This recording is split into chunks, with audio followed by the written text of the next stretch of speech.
In this demonstration, we're going to show you how much fire you can knock down with a 2.5-gallon water extinguisher, or what's commonly referred to as a can. Now in my department, we'll take in this extinguisher when we're conducting an investigation of an automatic fire alarm in a building with nothing showing on the exterior, or when we want to make a rapid entry and a fast knockdown of a small fire in the incipient stage. If a firefighter deploys it for this purpose, it's important that they have a clear understanding of both its capabilities as well as its limitations. Now there's two things that you can add to this extinguisher to enhance its use. The first is a carrying strap. Very easy and cost effective to do. For under $5, you can add a strap to pretty much any extinguisher.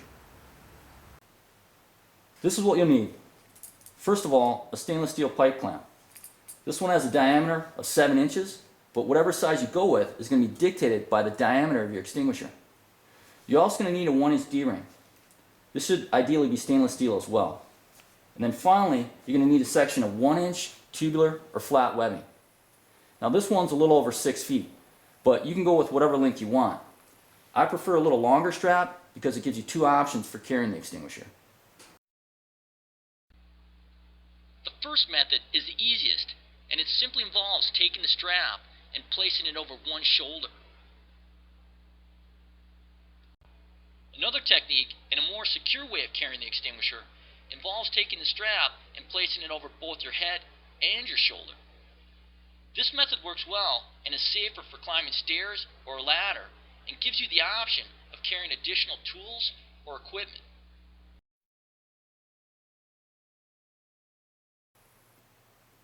Feed the D-ring through the pipe clamp and attach it to the base of the extinguisher 1 inch to 1.5 inches off the bottom.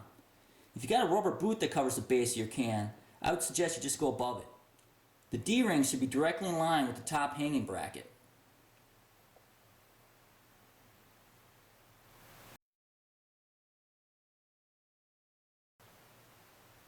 Take your webbing now, and from about 15 inches from the end, start to tie an overhand knot.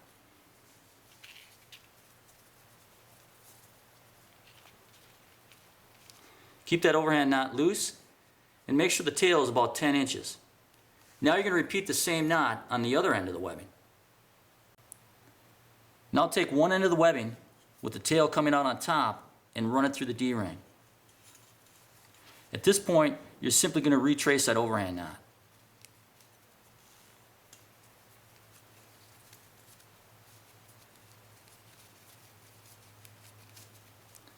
Make sure you got at least 2 inches of tail, and then tighten it down.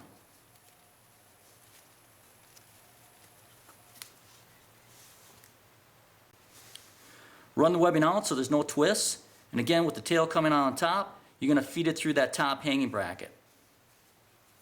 This side you may want to have an extra 2 inches, so about 12 inches of tail.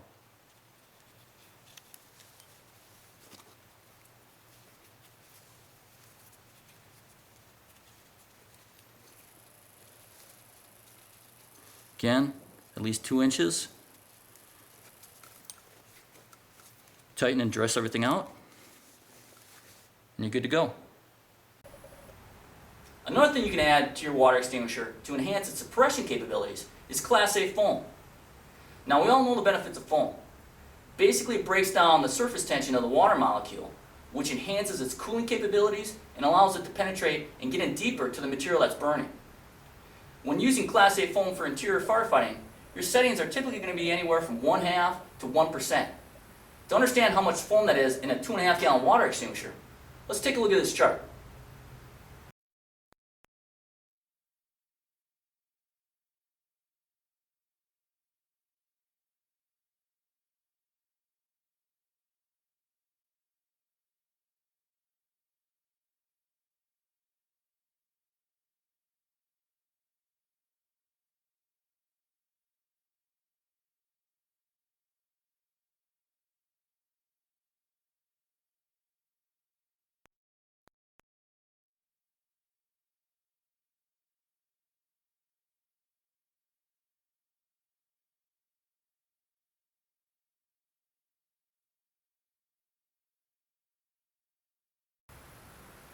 Now that you know how to set your can up, we're going to show you how much fire you can actually put out with it. The couch that I'm sitting on is what we're going to use in the demo. It's made from modern day materials. It's upholstered polyurethane foam cushions over a hardwood frame. When it's involved in fire, it's going to have a heat energy over 3,100 kilowatts. Yeah, I know. You're asking, what's a kilowatt? That doesn't mean anything to me.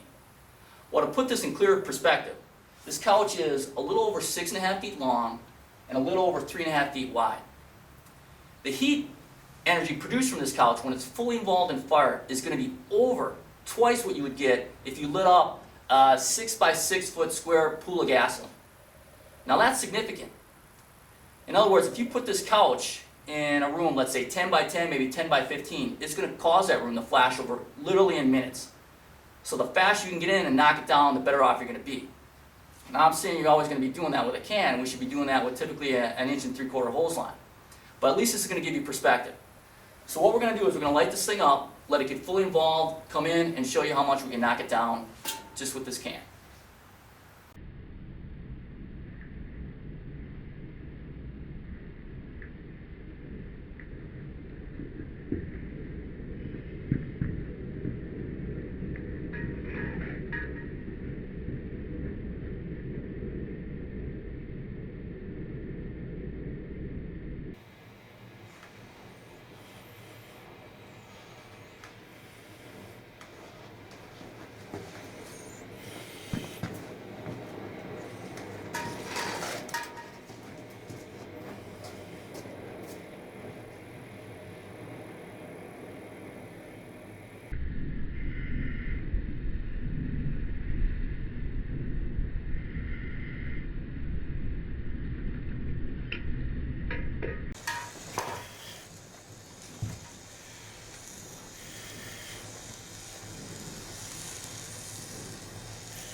final point I want to mention.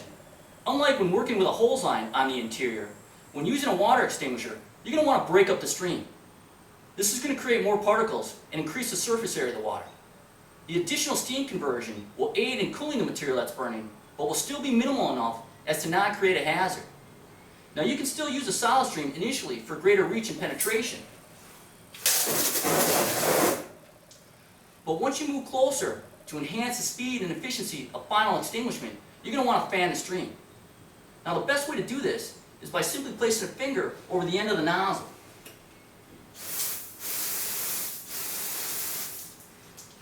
The only thing you need to be aware of is that if you get your glove excessively wet, it's going to increase your chances of getting burned. So you got to be careful. Well, that's about it. Pretty basic information, but hopefully you got something out of the video. Thanks for watching.